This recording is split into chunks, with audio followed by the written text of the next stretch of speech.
Isinama ng milyonarya ang matandang pulubi sa bahay niya para ito ay pakainin. Pero noong makita ito ng nanay niya ay laking gulat nito dahil kilala niya ang pulubi. Magandang araw sa inyo mga kaserye. Ngayon ay buklatin natin ang panibagong pahina na naglalaman ng paksang Pagbabalik ni Ama.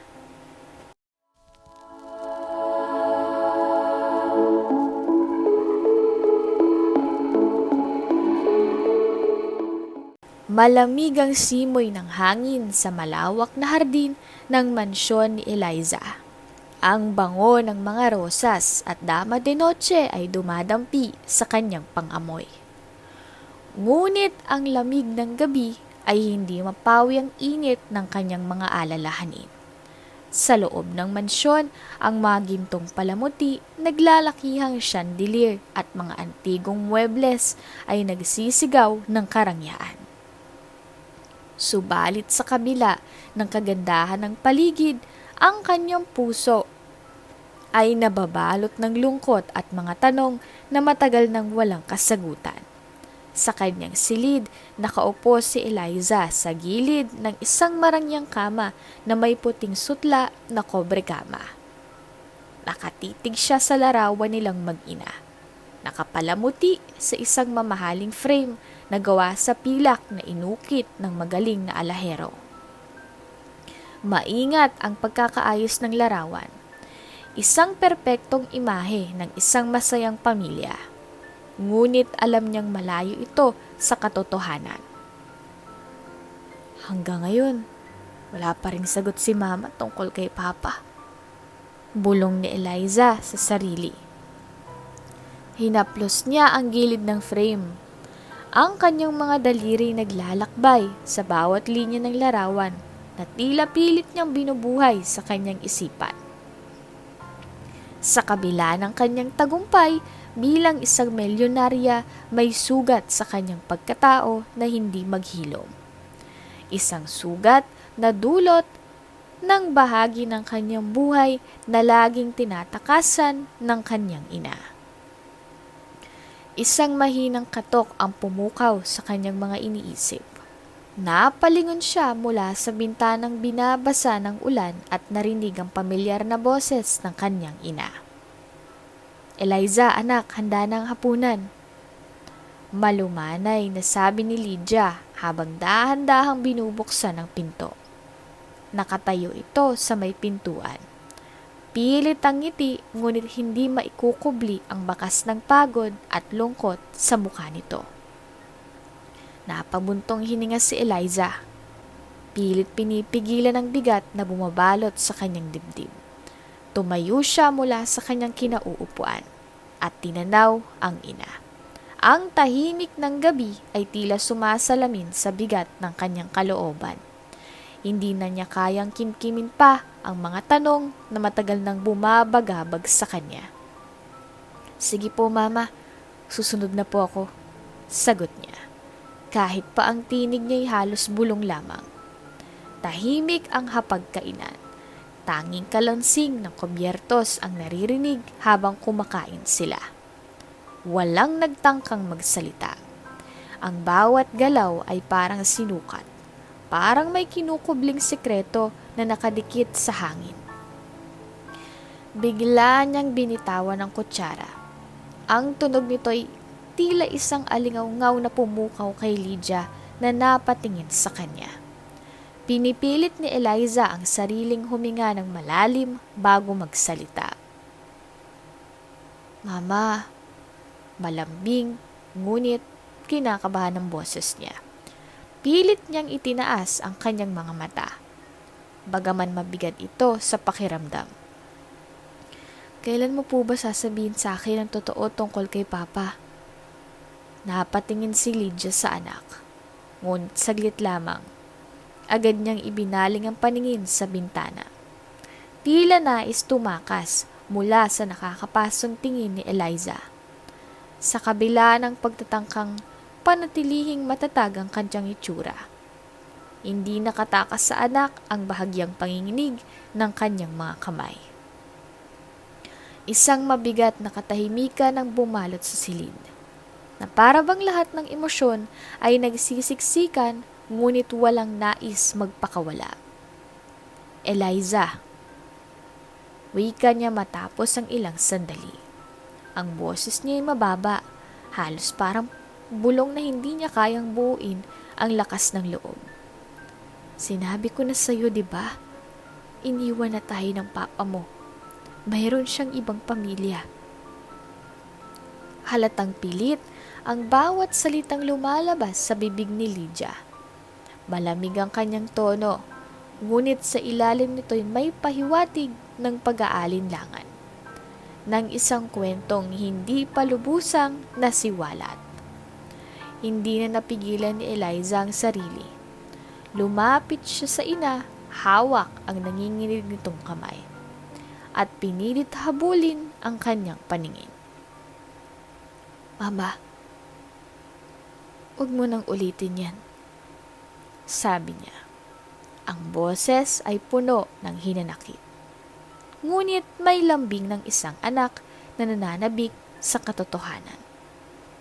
Alam kong may iba pang dahilan. Alam kong may tinatago ka, hindi na ako bata, ma. Gusto ko lang malaman ang totoo, ang buong kwento. Para saan pa lahat ng yaman at ginhawa natin kung may bahagi ng pagkatao ko na hindi ko lubos na kilala?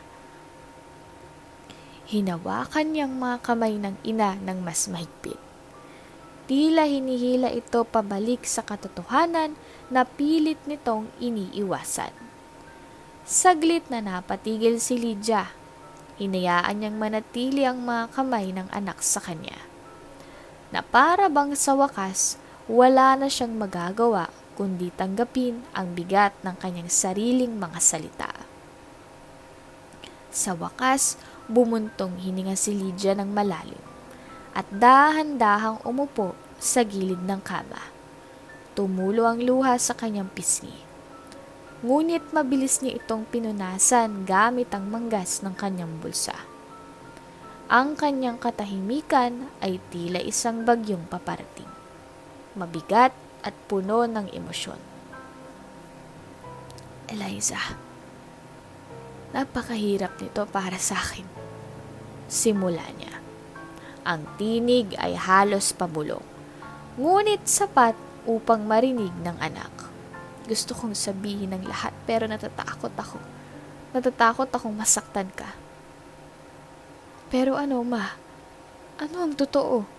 Kailangan ko na tong marinig. Tumitindi ang boses ni Eliza. Ngunit hindi ito isang sigaw ng galit. Ito ay isang pagmamakaawa.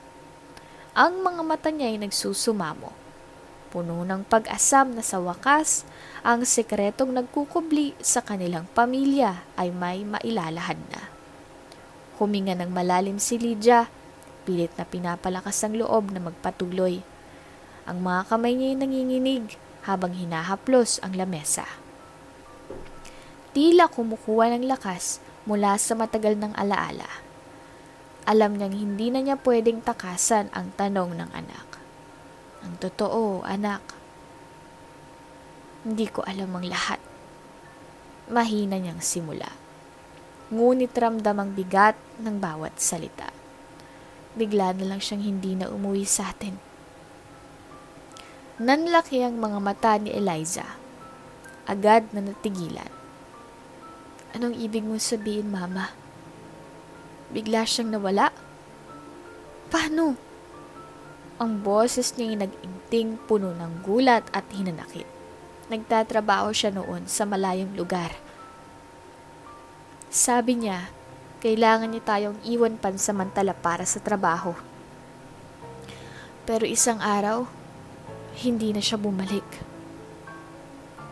Maski pamilya niya walang masabi, walang paliwanag. Naputo lahat ng komunikasyon. Halos hindi makapaniwala si Eliza. Tumayo siya.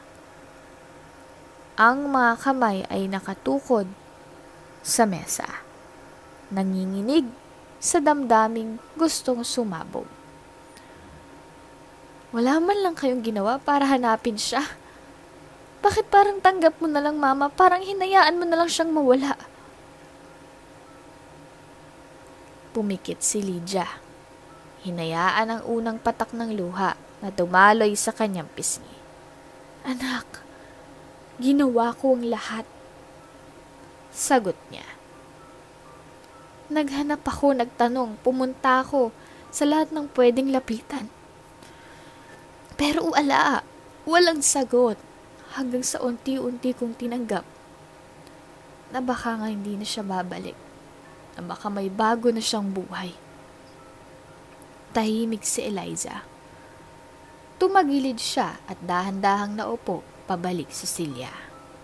Ang mga matay nakatuon sa isang bagay na hindi niya makita. Ang mga kamay niya'y mahigpit na nakatikom, nanginginig habang ang mga luha ay tuluyan ng bumagsak mula sa kanyang mga mata. Kung ganun, ba't hindi mo sinabi sa akin noon pa? Tanong niya. Mahina ngunit puno ng kirot. Bakit mo itinago lahat ng to sa akin?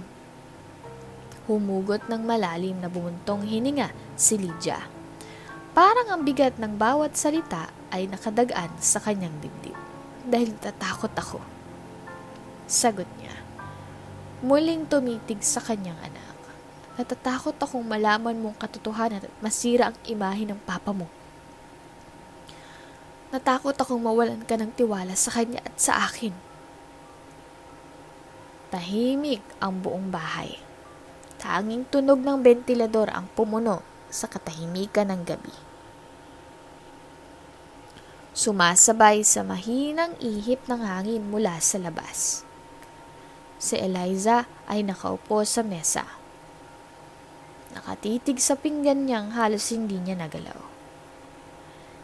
Sa kabilang dulo ng lamesa, si Lydia, ang kanyang ina, tahimik ding nakaupo. Ngunit halatang mabigat ang iniisip. Ang bawat saglit ng katahimikan ay parang dagok na lalong nagpapabigat sa dibdib ng mag-ina. Ma, hindi na ako bata, sabi niya. Pilit pinipigil ang panginginig ng kanyang boses. Itinigil niya ang paglalaro ng tinidor sa kanin. May karapatan akong malaman ng lahat. Napatingin si Lydia sa kanya. Ang mga mata nitong pagod at puno ng lungkot ay tila nagsasabi ng maraming bagay na hindi nito kayang bigkasin. Ilang ulit na silang nag-usap tungkol dito. Ngunit laging putol ang kwento. Parang may malaking pader na nakaharang sa pagitan nilang mag-ina. Isang pader na si Lydia mismo ang nagtatayo. Eliza, mahinang bungad ni Lydia. Tila nag-iipon ng lakas ng loob na matagal ng kulang. Hindi sa ayaw kong sabihin ng lahat. Iniingatan lang kita. Ayaw kong masaktan ka. Napatingin si Eliza sa kanyang ina. Masakit na nga ngayon palang, Mama. Sagot niya. Halos puno ng hinanakit. Mas masakit na hindi ko alam ang katotohanan. Kung patuloy mong itatago, mas lalo lang akong masasaktan. Alam niyang tama si Eliza. Hindi na ito bata. Kaya na nitong marinig ang totoo, kahit gaano pa kabigat. Ngunit, ang bigat na iyon, paano niya hahatiin para hindi masyadong makapanakit? Ilang sandali pa bago muling nagsalita si Lydia. Ang papa mo. Simula niya. Napalunok siya, pinipigilan ng pagbaha ng emosyon. Baka iniwan niya tayo dahil hindi siya handa. Baka natakot siya sa responsibilidad na dapat pinagtulungan namin. Pero ako lang ang nagdala. Napatitig si Eliza sa ina. Ang sinabi nito ay parang isang matalim na kutsilyong unti-unting tumatagos sa kanyang puso. Mama, totoo po ba yan? Mahina niyang tanong, ngunit ang sakit at bigat ng damdamin niya ay malinaw sa kanyang tinig. Bakit? Hindi ba niya kami mahal? Hindi ba niya ako mahal? Umiling si Lydia, pilit pinipigil ang luha. Hindi pa naman sigurado, anak. Pero alam ko na mahal ka niya, Eliza. Mahal ka niya.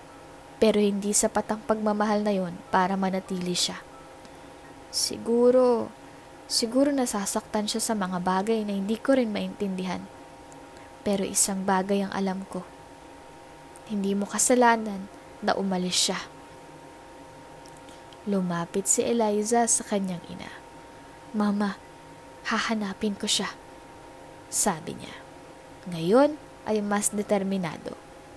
Kailangan kong malaman ng totoo. Hindi ko kayang mabuhay sa tanong at hinanakit. Napailing si Lydia. Hinawakan niyang kamay ni Eliza. Mahigpit at parang pinipigilan ito. Anak, hindi mo kailangang gawin yan. Hindi mo kailangang ipilit na hanapin ang isang taong baka hindi mo naman karapat dapat hanapin. Pero kailangan ko, ma, sagot ni Eliza. Ngayon may kasamang luha sa kanyang mga mata. Hindi to para sa kanya. Para to sa akin. Gusto kong malaman kung ano talagang nangyari. Para matapos ng tanong sa isip ko. Para sa atin. Muling bumuntong hininga si Lydia. Ang balikat niya'y bahagyang nanginig. Alam niyang dumating ng sandaling hindi na niya maaaring ipagpaliban. Sa kabila ng takot at pangamba, nakita niya ang determinasyon sa mga mata ni Eliza. Ang mata ng anak ay parang salamin ng sarili niyang lakas noong kabataan niya. Hindi niya maitatanggi iyon. Ang lakas na pilit niyang ikinukubli sa mga ngiti. Ang tapang na dati rin niyang ginamit upang harapin ang mga hamon ng buhay.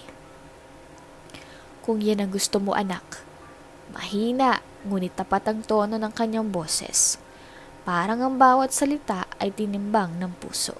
Susuportahan kita. Pero sana, handa ka sa kahit anong maaaring malaman. Hindi laging maganda ang katotohanan. Napatingin si Eliza sa kanyang ina. Sa sandaling iyon, naramdaman niyang bigat ng pagmamahal at pagsasakripisyo ng ina. Tumayo siya. Nilapitan si Lydia at tahimik siyang yumakap. Hindi niya kailangang magsalita. Sa yakap na iyon, ipinabatid niya ang kanyang pasasalamat at pangunawa. Doon na bumigay ang kanilang mga luha. Ang mga hikbi ni Lydia ay parang musika ng isang pusong napagod sa pagtatago. Habang ang mga luha ni Eliza ay mga patak ng pangarap na unti-unting nabibigyang liwanag. Umiiyak sila. Ngunit ang mga luha ay hindi lamang pighati. Ito'y puno rin ng tapang at pag-asa. Salamat, Mama. Mahina, ngunit taos-pusong bulong ni Eliza. Ang kanyang boses ay naglalaman ng damdaming hindi niya kayang ipahayag ng buo. Nagtagal sila sa yakap na iyon. Tila doon sila humuhugot ng lakas na kakailanganin nila para sa mga susunod na araw. Nang magkahiwalay sila, nagkatinginan. Parehong basang-basa ng luha, ngunit may bahid ng ngiti sa kanilang mga labi. Tahimik silang bumalik sa hapagkainan. Sa gitna ng pagkain, sa bawat sandali ng pagkuha ng kanin at ulam, may hindi nasasabi ngunit nararamdamang pagbabago. Ang bigat na kanina'y tila balakid sa kanilang paghinga ay unti-unting nagiging daan para harapin ang bukas. Magkasama, hawak kamay at puno ng tapang. Sa ilalim ng ilaw ng hapagkainan, naisip ni Lydia na ang lahat ng sakit at sakripisyo ay may halaga. At si Eliza, habang nakatingin sa ina, ay nagdesisyong ipagpatuloy ang laban. Anuman ang katotohanang naghihintay. Isang malamig at tahimik na gabi ang bumalot sa lansangan habang nagmamaneho si Eliza pauwi mula sa isang charity event. Ang gabing iyon ay kakaiba. Tila mas malamig, mas madilim, at mas nakakaaliwalas sa kabila ng bigat sa hangin. Dumaan siya sa isang daang hindi niya karaniwang dinaraanan. Isang makipot at madilim na eskinita na halos walang tao. Ang mga poste ng ilaw ay nag-aapoy lamang ng bahagya, sapat upang mabanaag ang bawat anino sa paligid. Tahimik ang paligid, tanging mahinang ugong ng makina ng sasakyan ang pumupuno sa kawalan. Habang nagmamaneho, isang figura sa gilid ng daan ang pumukaw sa kanyang atensyon. Isang matandang pulubi, nakayukod tila hirap na hirap sa bawat paghinga. Punit-punit ang suot nitong damit, marurumi at tila ilang taon nang hindi nalalabhan. Ang mga paa nito'y walang sapin, sugatan at puno ng kalyo. Payat na payat ang matanda. Ang bawat galaw nito'y parang isang mabigat na pagsubok. Pinabagal ni Eliza ang takbo ng kanyang sasakyan habang nakatitig sa matanda. Sa rearview mirror, napanood niya ang pagurang tila nawalan na ng pag-asa. Napabuntong hininga siya, pilit pinakakalma ang bigat sa kanyang dibdib. Diyos ko, paano kaya nagagawang hayaan ng lipunan ang ganitong klaseng paghihirap? Tanong niya sa sarili. Ang panginginig ng kanyang boses ay hindi niya maikubli. Pilit niyang kinumbinsi ang sarili na wag nang lumingon, ngunit hindi niya magawa. Pinigil niyang sasakyan sa gilid ng daan. Pinatay ang makina at ilang saglit na nantili sa katahimikan. Pinikit niya ang mga mata. Nag-iisip kung dapat ba siyang bumaba o magpatuloy na lamang. Hindi ko kayang baliwalain to. Bulong niya sa sarili kasabay ng pagkuha ng jacket sa passenger seat.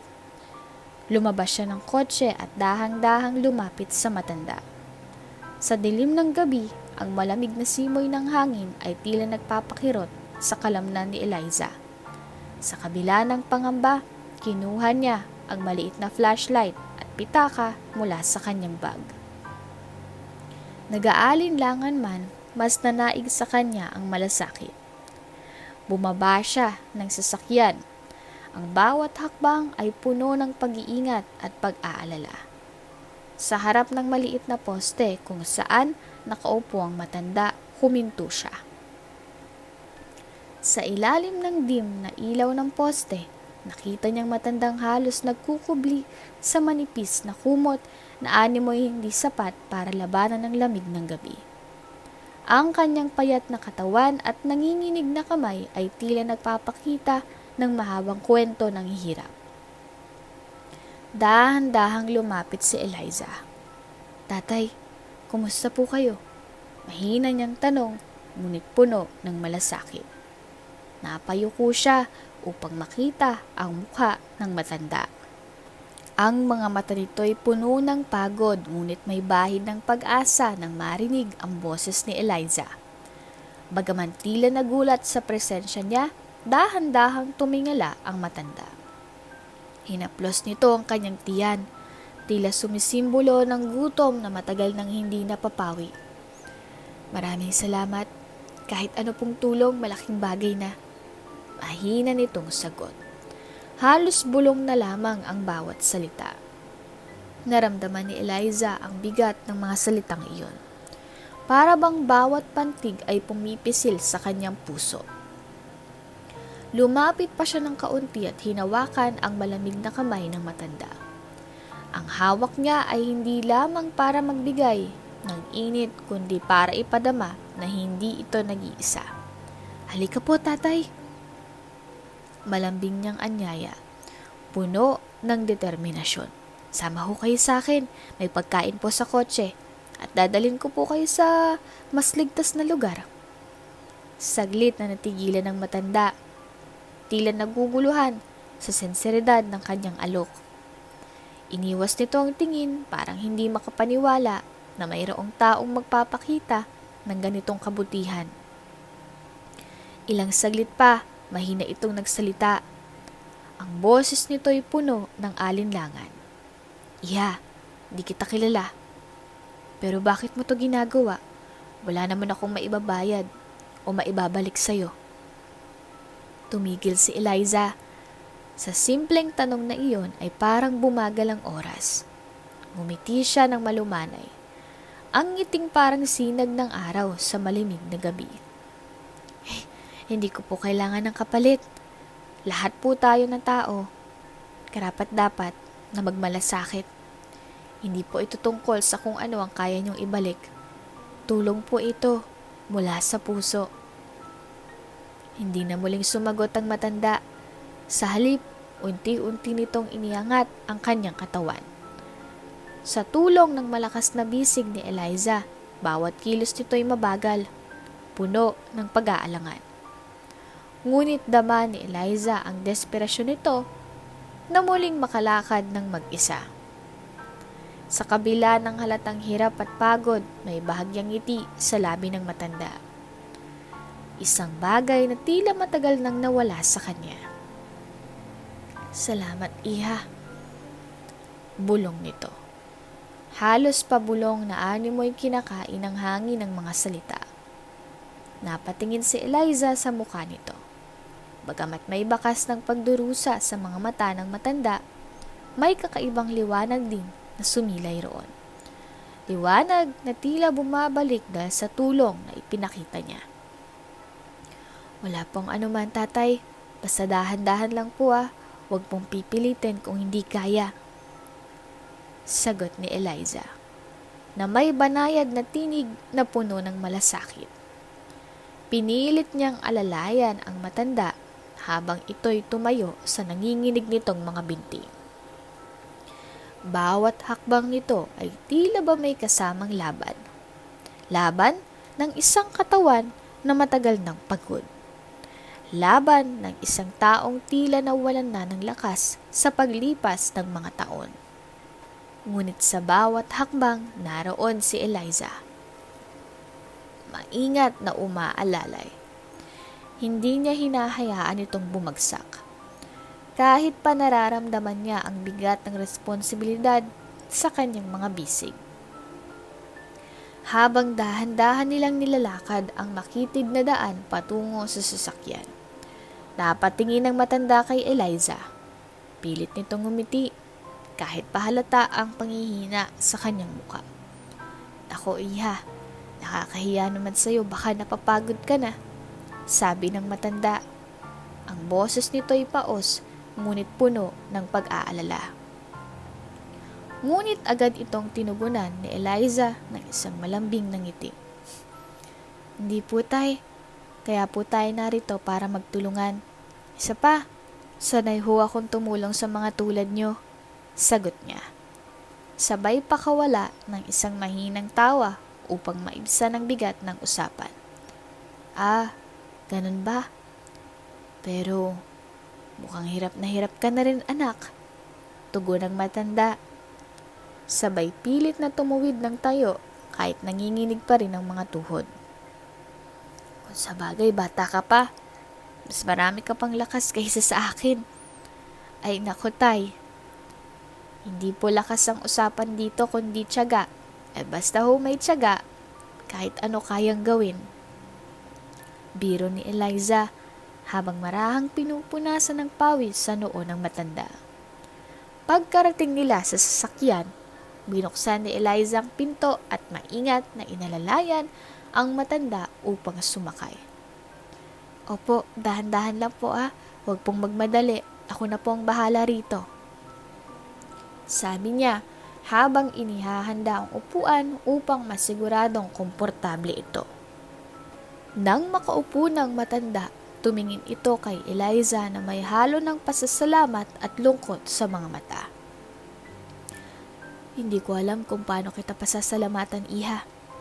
Bihira nilang sa mga kabataan ngayon ang tulad mo.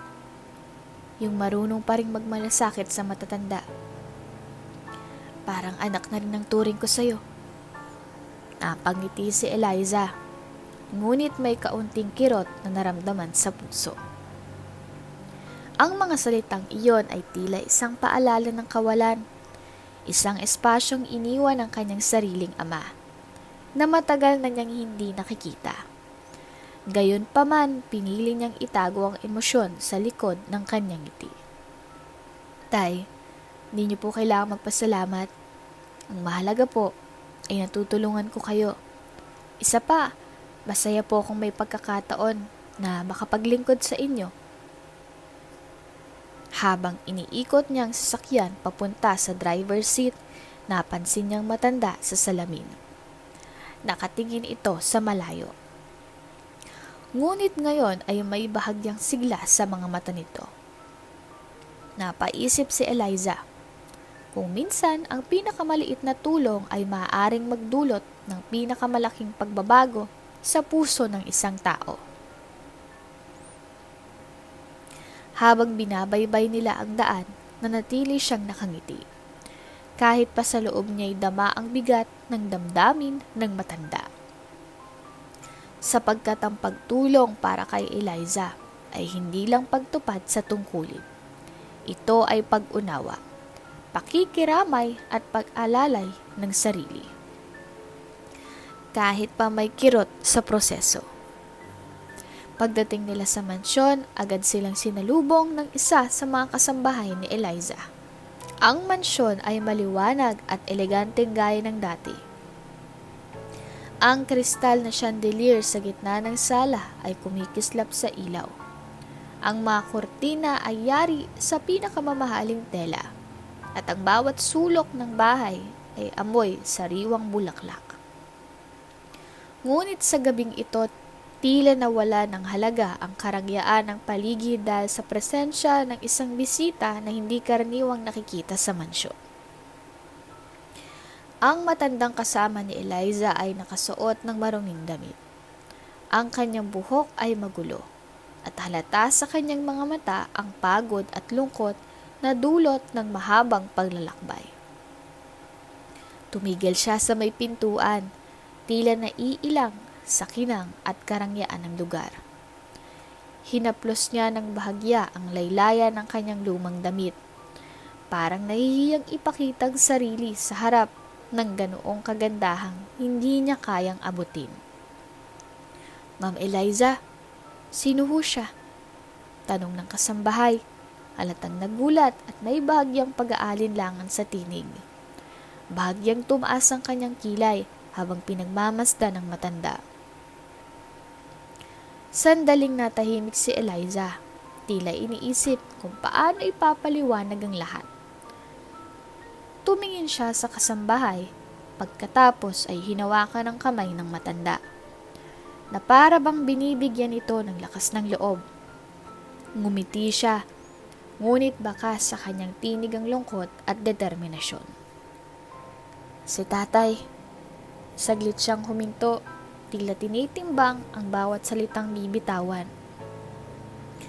Isang espesyal na panauhin ngayong gabi.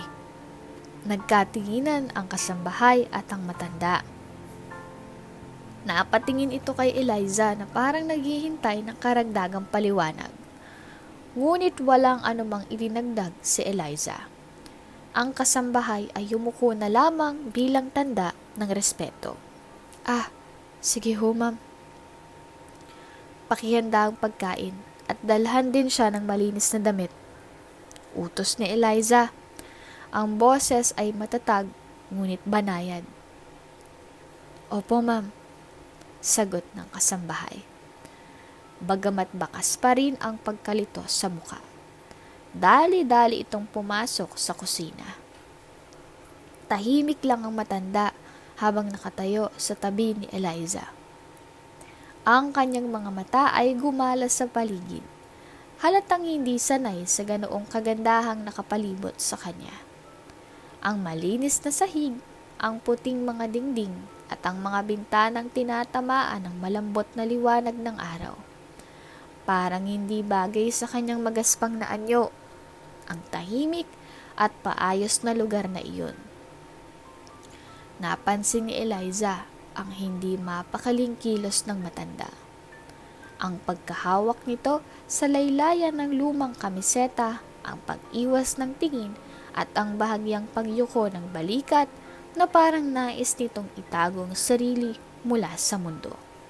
Napalunok siya, iniisip kung paano mababawasan ang bigat sa loob nito. Agad siyang nagsalita. Pilit ang ngiti upang magpakalma. Pasensya na sa itsura ko, ani ni Eliza, pilit na binabasag ang katahimikan. Saglit na tumingin ang matanda sa kanya. Ang mga mata nito'y puno ng kaba. Ngunit sa likod ng alinlangan ay may halong pananabik. Parang isang taong matagal nang hindi nakaramdam ng kaligtasan.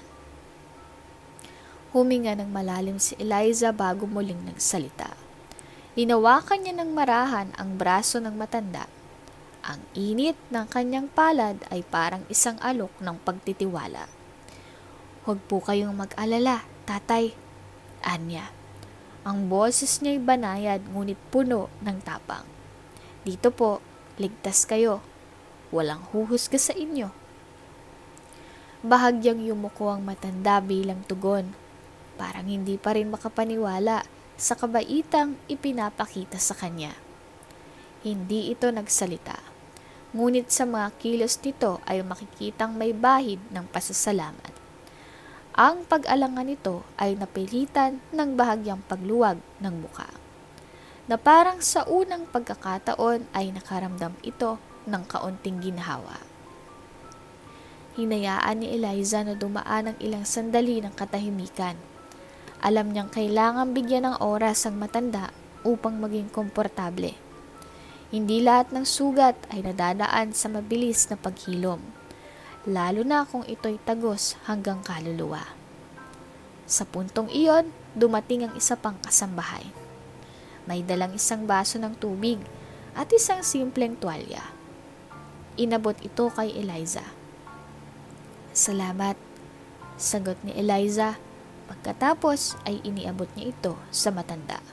Tatay, uminom po muna kayo, magpahinga kayo. Hindi ko alam ang pinanggalingan nyo, pero narito na kayo. Hindi na kayo mag-iisa. Napatingin ang matanda kay Eliza. Ang kanyang mga mata ay napuno na ng luha. Ngunit hindi siya nagsalita. Tumango lamang siya. At sa kauna-unahang pagkakataon mula nang dumating sila, nakita ni Eliza ang isang maliit ngunit totoo at mapagpasalamat na ngiti sa labi ng matanda. Tayo na po sa dining area, anyaya ni Eliza. Nagpapahanda na sila ng hapunan para sa inyo. Tahimik nang nasumunod ang matanda. Ngunit habang naglalakad sila, tila unti-unting nababawasan ang bigat na nakapatong sa kanyang balikat. Sa gitna ng maaliwalas na gabi, tahimik ang paligid, habang nasa hapagkainan sina Eliza at ang matandang lalaking kanyang dinala mula sa lansangan. Sa simpleng liwanag ng ilawang digas, naaaninag niya ang bawat detalye ng tagpo. Ang magaspang na kamay ng matanda na nanginginig sa bawat subo. Ang manipis na luha na bumabagsak sa kanyang pisngi habang iniipit ang isang piraso ng tinapay. Tahimik sila sa unang bahagi ng hapunan. Tanging kaluskos ng kubyerto sa plato ang naririnig. Ngunit hindi mapigilan ni Eliza ang pag-usisa sa iniisip ng matanda. Para bang bawat galaw nito ay nagkikwento ng libong hirap at pasakit.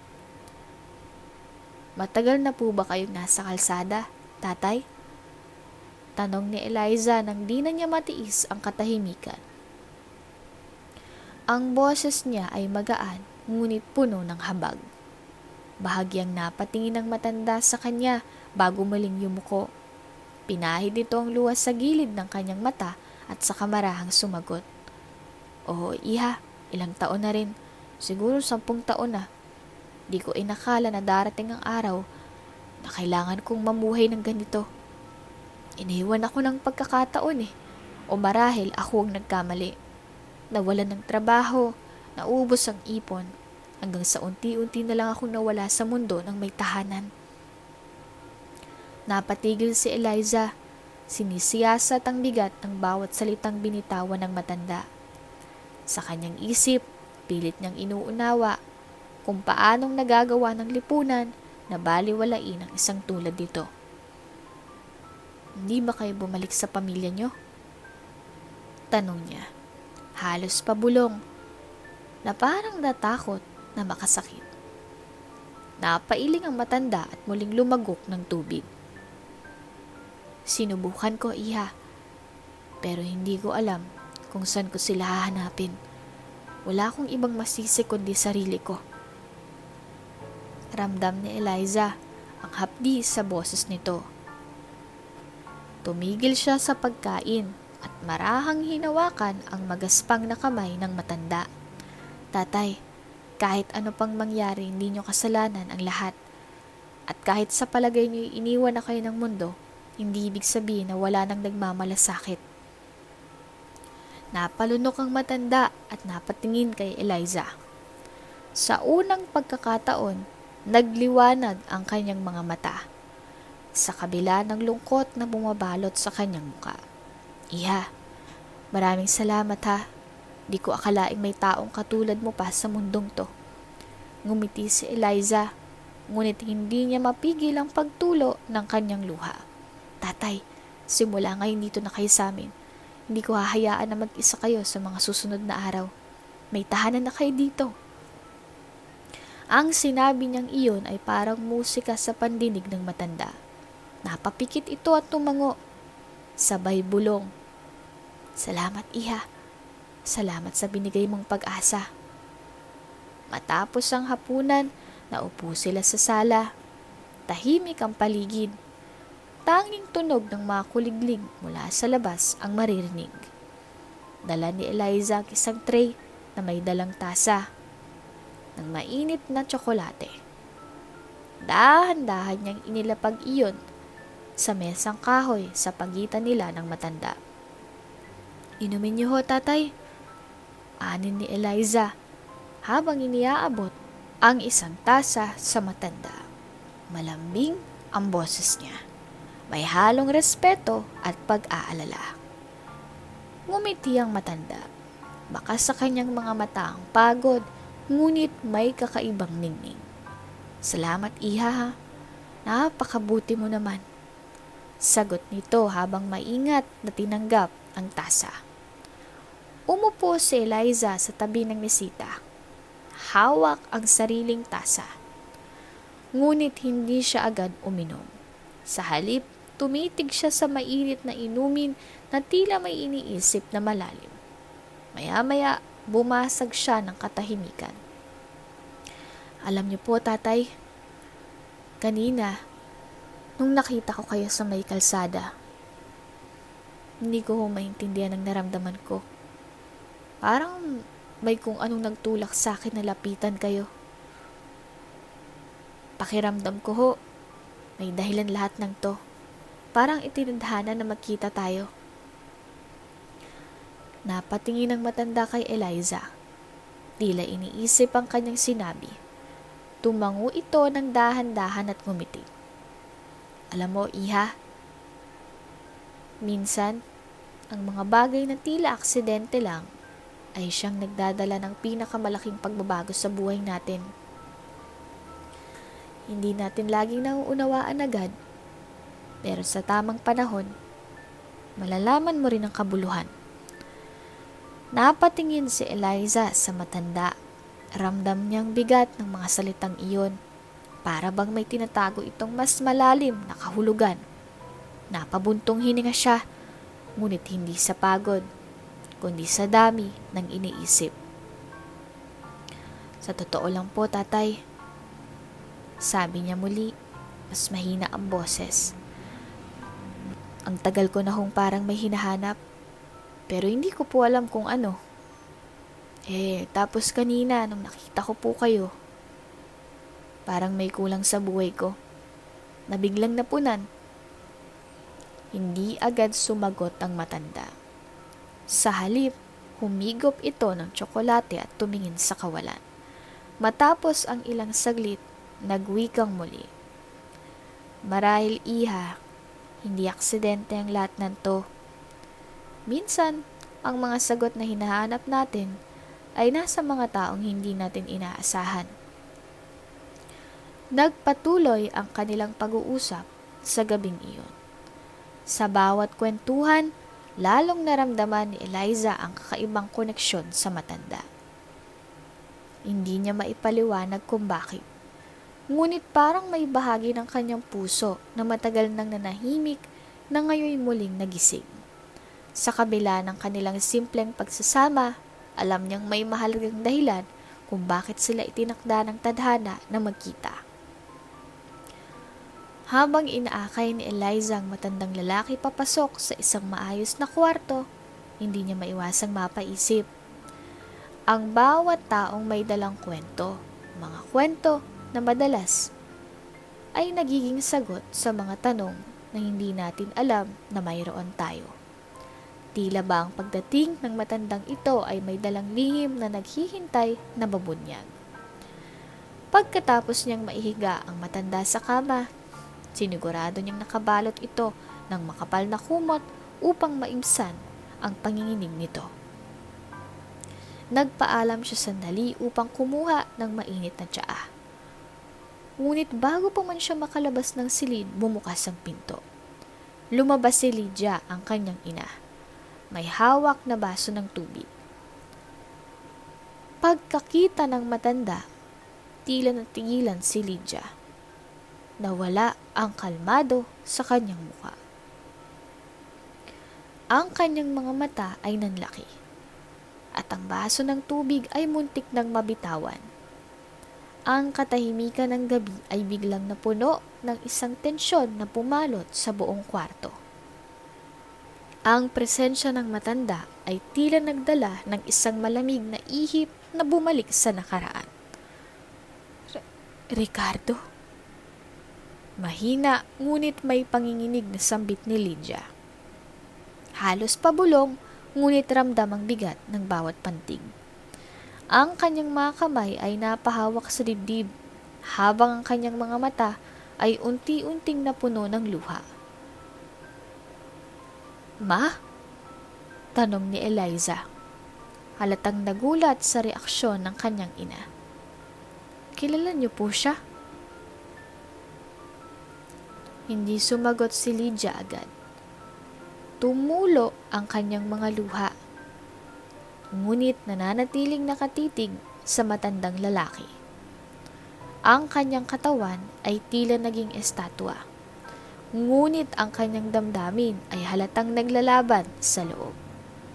Pagkagulat, saya, at sakit na pinagsama-sama. Ang matanda naman ay napatingin kay Lydia. Halatang gulat din ito. Ngunit sa kanyang mga mata ay unti-unting sumilay ang pagkilala. Ang mga matang tila pagod at wasak mula sa mahabang panahon ay napuno ng liwanag ng isang damdaming matagal nang nakatago. Lydia, ikaw ba yan? Tanong ng matanda. Nanginginig ang boses, hindi lang dahil sa ginaw, kundi dahil sa bugso ng emosyon. Ang kanyang mga luha ay pumapatak ng walang tigil. Ngunit ang kanyang tinig ay puno ng pag-asa. Nagkatinginan ng dalawa. Isang tagpo na puno ng mga salitang hindi na kailangang bigkasin. Hindi maaari. Bulong ni Lydia, habang ang kanyang mga kamay ay bahagyang nanginig. Ikaw, akala ko wala ka na, Ricardo. Akala ko matagal ka nang... Hindi na niya natapos ang kanyang sasabihin dahil ang mga hikbi niya ay tuluyan ng binalot ang kwarto. Naglakad si Lydia papalapit sa matanda. Ngunit ang kanyang mga hakbang ay mabagal. Parang natatakot na baka nakikita niya ang isang panaginip lamang. Si Eliza naman ay tahimik na nakatingin. Hindi nauunawaan ang kaganapan. Ngunit alam niyang mahalaga ito. paglapit ni Lydia, dahan-dahan niyang hinawakan ang kamay ng matanda. Ikaw nga, Ricardo. Ikaw nga. Ikaw nga, Ricardo. Mahina niyang sabi habang tuluyang bumigay ang kanyang emosyon. Ang matanda ay humawak din sa kamay ni Lydia. Mahigpit, ngunit puno ng paggalang. Patawarin mo ko, Lydia. Ang tagal kong nawala. Hindi ko ginusto to. Hinahanap kita kahit saan, pero nandito na ako ngayon. Nakita na kita. Ang mga salitang iyon ay tila musika sa tainga ni Lydia. Ngunit kasabay nito ay bumalik ang mga alaala ng nakaraan. Ang sakit ng paghihiwalay, ang mga tanong na walang sagot, at ang mga panaginip na tila naputol na parang sinulid. Sa gitna ng malamig na hangin at tahimik na hardin, ang bawat salita ay tila nagiging patalim na dumudurog sa puso ni Eliza. Nakatitig siya kay Ricardo, ang lalaking sinasabi ng kanyang ina na kanyang ama. Ngunit paano niya pinaniniwalaan ang isang estranghero na bigla na lamang sumulpot matapos ang maraming taon? Ma, basag ni Eliza. Ano kung ibig sabihin nito? Sino po siya? Napapikit si Lydia, pilit na nilalabanan ng emosyon na gustong kumawala. Anak, siya ang iyong ama. Ang amang mong matagal na nating hinahanap. Sa sandaling iyon, pumatak ang kanyang mga luha.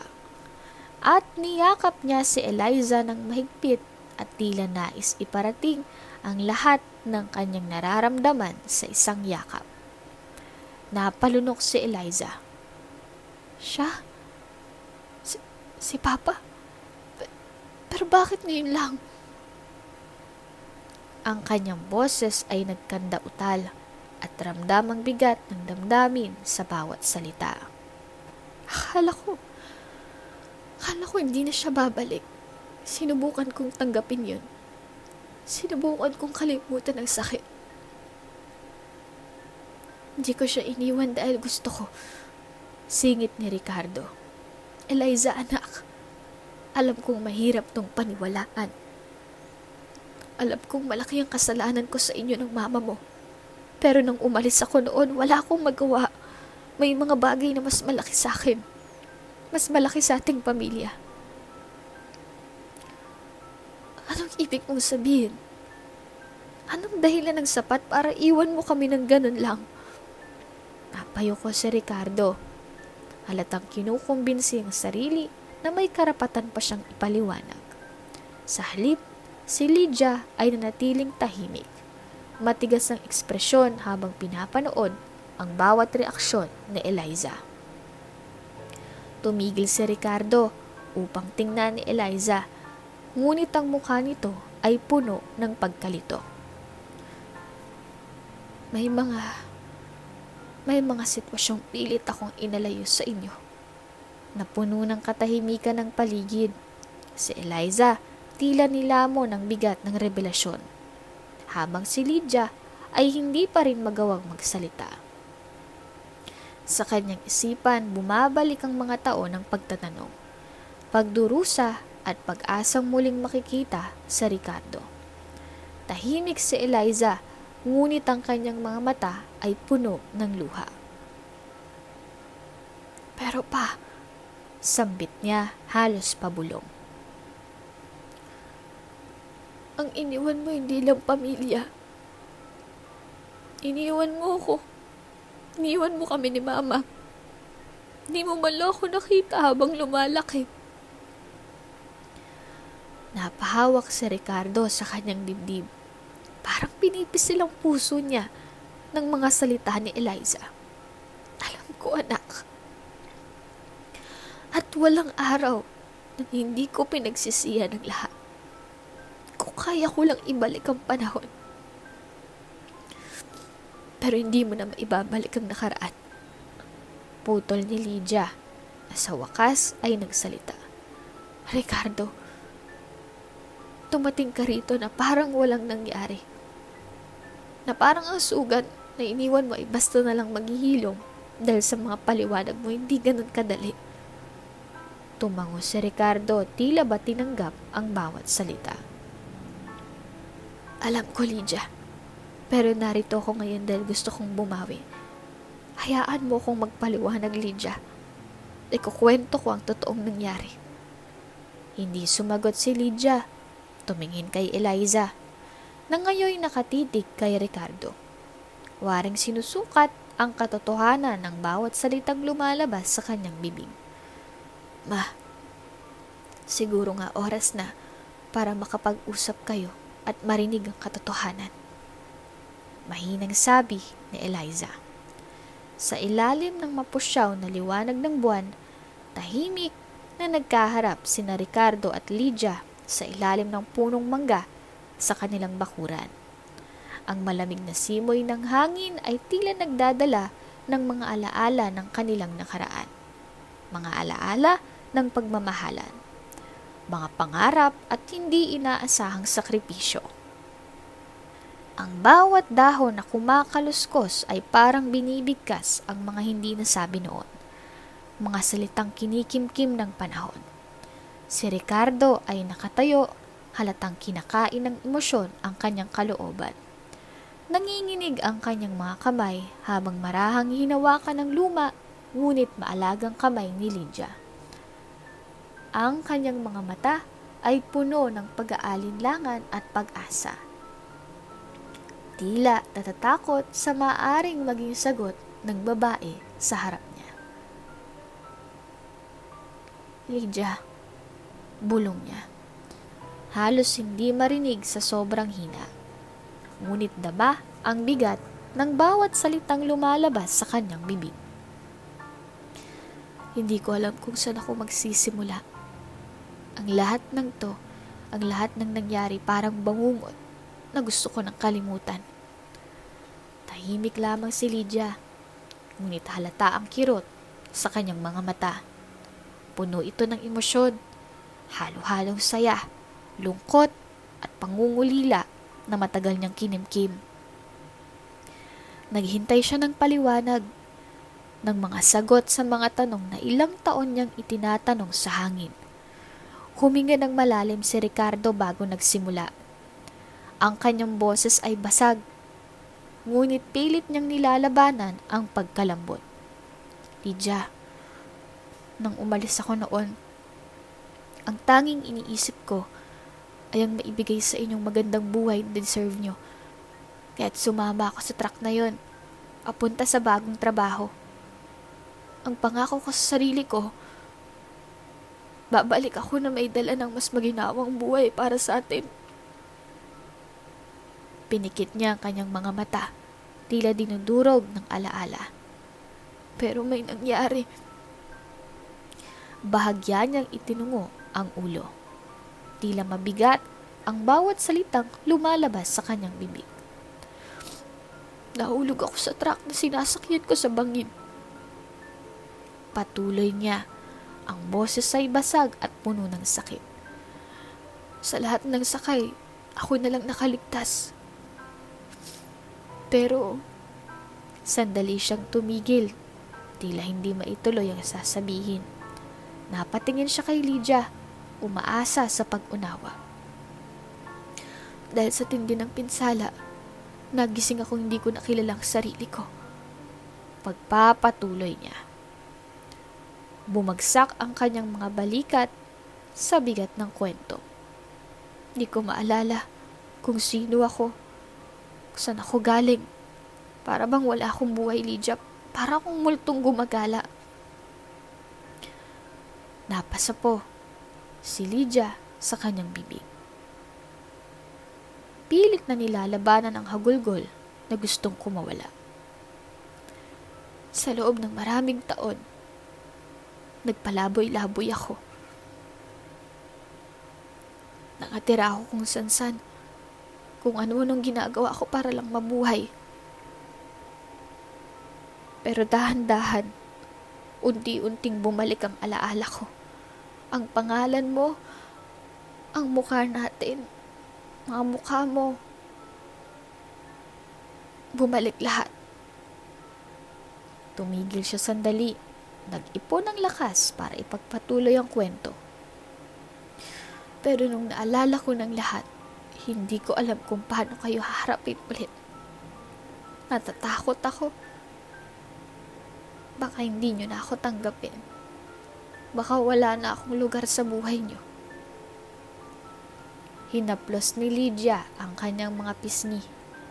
Ricardo, malumanay niyang sabi. Ngunit halatang pinipilit manatiling matatag. Sa mga taon na lumipas, sinubukan kong magalit.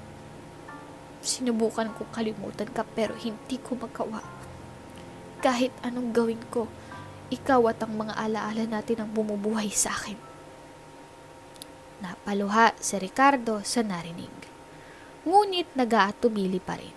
Patawarin mo ako, Lydia. Halos mapaluhod sa harap ng kanyang asawa. Patawarin mo ako sa mga panahong wala ako.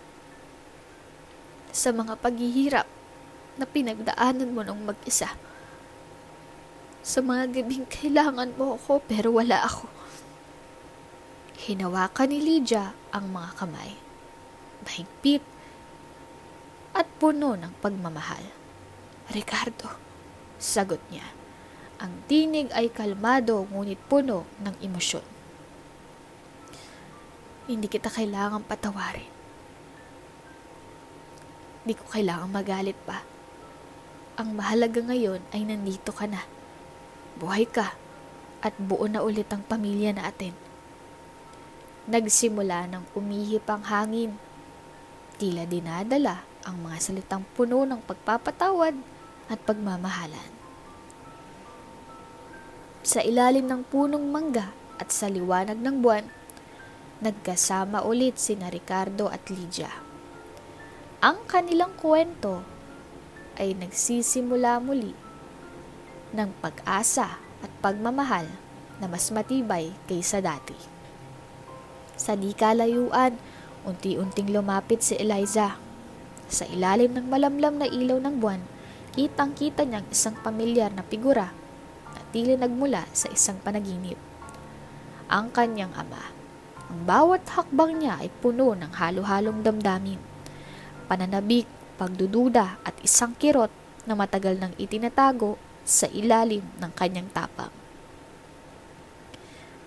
Habang papalapit siya, nakita niyang kanyang mukha ng isang lalaking batid ang bigat ng mga taon. Tumutulo ang luha ni Ricardo habang hinihintay ang pagdating ng kanyang anak. Nang magkatapat na sila, hindi na niya napigilang yakapin si Eliza. Mahigpit na parang ayaw na niya itong pakawalan. Anak, bungad ni Ricardo. Ang tinig ay basag sa damdamin. Patawarin mo ako. Patawarin mo ako kung nawala ako sa buhay mo. Kung iniwan kita at ang mama mo. Pero mula ngayon, anak, gagawin kong lahat para bumawi. Pangako ko yan. Natigilan si Eliza. Sa mga sandaling iyon, tila bumalik ang lahat ng alaala ng kanyang kabataan. Ang mga gabing umiiyak siya, ang mga tanong na hindi kayang sagutin ng kanyang ina, at ang kawalan na bumalot sa kanilang pamilya. Ngunit sa kabila ng lahat, nakita niya ang senseridad sa mga mata ng kanyang ama. Pa! Mahina niyang tugon. Ang kanyang boses ay nanginginig ngunit puno ng tapang. Hindi po ito tungkol sa mga pagkukulang o sa mga bagay na nawala sa atin noon. Ang mahalaga ay nandito kayo ngayon. Ngumiti si Eliza, isang ngiti na puno ng pagmamahal at tapang. Ramdam ko ho ang pagmamahal mo sa amin ni Mama. Sapat na po yun. Ang mahalaga nakabalik kayo. At tandaan nyo hindi na kayo maghihirap pa. Kasama nyo na kami. Napahagulgol si Ricardo sa mga salitang iyon. Hindi niya inakalang sa kabila ng lahat ng kanyang pagkukulang, magagawa pa siyang tanggapin ng kanyang anak ng ganito. Nag-init ang kanyang mga mata sa mga luhang hindi niya kayang pigilan. Noong mga panahong naramdaman niyang wala siyang silbi, na parang hindi na siya karapat-dapat maging bahagi ng buhay ni Eliza. Ngayon ay narito siya, muling tinatanggap at minamahal. "Salamat anak," sambit ni Ricardo, habang yakap pa rin si Eliza. "Hindi ko akalaing bibigyan niyo pa ako ng pagkakataong to. Pangako, hindi ko nasasayangin ang pagkakataon na to. Mahal na mahal ko kayo." Muling nabuo ang pamilyang matagal nang pinaghiwalay ng panahon at trahedya. Habang magkayakap ang mag-ama, lumapit naman si Lydia, ang asawang matagal nang naghintay. Hindi niya kailanman inaasahan na babalik si Ricardo. Ngunit sa kabila ng lahat, hindi niya nawala ang pag-asang ito'y mangyayari. "Ricardo," mahina niyang tawag habang papalapit. Nang magtamang kanilang mga mata, naroon pa rin ang sakit.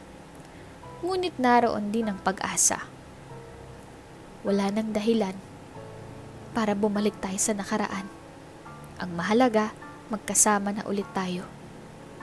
"Salamat, Lydia," sagot ni Ricardo habang niyayakap na rin si Lydia. "Salamat sa mga hindi mo pagsuko. Salamat sa pagmamahal mo." Sa wakas, nagkaisa ang kanilang pamilya. Ang mansyon na dati tila isang malamig na monumento ng kayamanan ay napuno ng halakhak, saya at pagmamahalan. Ang bawat sulok ng bahay na dati tahimik at puno ng kalungkutan, ngayon naging saksi ng muling pagkakabuklod ng mag-anak. Hindi na ito simpleng tahanan ng material na yaman, kundi isang lugar kung saan nahanap muli ang nawawalang bahagi ng kanilang puso. Si Eliza ay nakatayo sa balkonahe ng mansyon. Pinagmamasdan ng hardin kung saan sila maglaro noong siya ay bata pa. Tahimik siyang napangiti habang naaalala ang masasayang alaala. Ngunit ngayon, ang mga ito ay hindi na mapait. Ang sugat sa kanyang puso ay nagsimulang maghilom, kasabay ng pagsilay ng araw na dumadampi sa mga dahon ng kanilang hardin. "Ganda ng tanawin, di ba?" tanong ng isang pamilyar na tinig mula sa kanyang likuran. Paglingon niya, nakita niyang ama na si Ricardo na may dalang tasa ng tsaa. "Oo pa, dito ko madalas tumambay noon eh. Ang hardin at ang naging saksi sa maraming masasayang sandali natin. Ang daming alaala dito."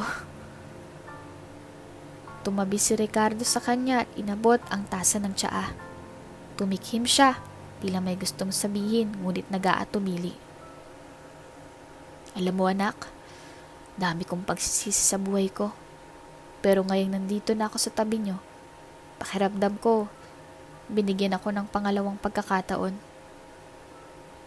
Sa totoo lang, hindi madali sa akin na tanggapin yung mga pagkukulang ko bilang ama." "Pa,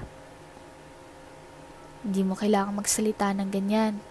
Mahalaga nandito ka na ngayon. Napatawad na kita matagal na." "Salamat anak. Alam mo, isa ka sa mga dahilan kung bakit nagbago ang pananaw ko sa buhay. Sa dami ng taon na nawala, gusto kong bumawi. Kung papayagan mo ko." "Pa, hindi mo kailangan bumawi. Ang mahalaga narito tayo, magkakasama tayo. At sigurado akong mas magiging masaya pa ang mga susunod na araw." "Pa, alam kong hindi na natin maibabalik pa ang mga nabawi ng nakaraan. Marami nang nasayang na oras. Marami ang sugat na naiwan." Hindi agad sumagot si Ricardo. "Eliza, hindi ko mapaliwanag kung gaano ko pinagsisisihan lahat ng nangyari. Di na mahalagang nakaraan pa. Mahalaga ngayon magkasama na tayo, di ba? Ang pamilya natin, yon ang tunay na kayamanan." Napangiti si Ricardo, Tumayo siya at lumapit kay Eliza. Hinawakan niyang balikat nito at bahagyang pinisil. Tama ka anak, di naman lahat ng bagay kayang bili ng pera. Ngayon ko lang din naramdaman pa ang tunay na yaman. Isang pamilya na nagmamahalan at nagtutulungan. Sa sandaling iyon, pumasok si Lydia, dala ang tray ng niluto niya. Salamat ma, sa lahat ng tiyaga mo, sa pagmamahal mo sa amin, kahit na ang hirap ng lahat. Nandito pa rin tayo, di ba? Ang pamilya, hindi kailanman perpekto, pero mahalaga, natuto tayong magmahal at magpatawad. Sagot ni Lydia. Sa mga sumunod na araw, muling nagkaroon ng kulay ang kanilang tahanan. Ang dating malamig na hapunan sa malaking mesa ay napalitan ng masiglang usapan at tawanan. Hindi lamang si Eliza ang nakahanap ng ama. Si Ricardo ay nakahanap rin ng tahanan, ng kapatawaran at ng bagong layunin. Sa mga simpleng sandali, katulad ng pagluluto ni Lydia, ang paboritong ulam ng pamilya. Paglalaro ng mga bata sa hardin, at mga tahimik na gabi sa ilalim ng mga bituin, unti-unting nabuo ang kwento ng kanilang pamilya. Sa gabing iyon, habang magkasama sila ni Ricardo sa hardin, napatingala si Eliza. Ang mga bituin ay kumikislap. Parang sinasabi na tama na ang lahat. Ngayon, ang kanilang pamilya ay hindi na hinahabol ng anino ng nakaraan.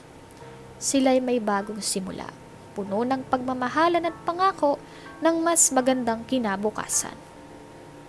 Ang muling pagkikita ng mag-anak ay hindi lamang naging isang pagbabalik sa nakaraan, kundi isang pagsisimula ng mas magandang kinabukasan.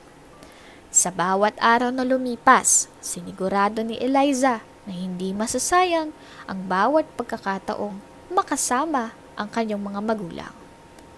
Sa mansyong iyon, hindi mahalaga ang yaman o ang kinang ng karangyaan. Ang tunay na kayamanan ay ang kanilang pagmamahalan. Isang yaman na walang katumbas na halaga. Dito ko na nga po isasara ang kabanatang pinamagatang Pagbabalik ni Ama.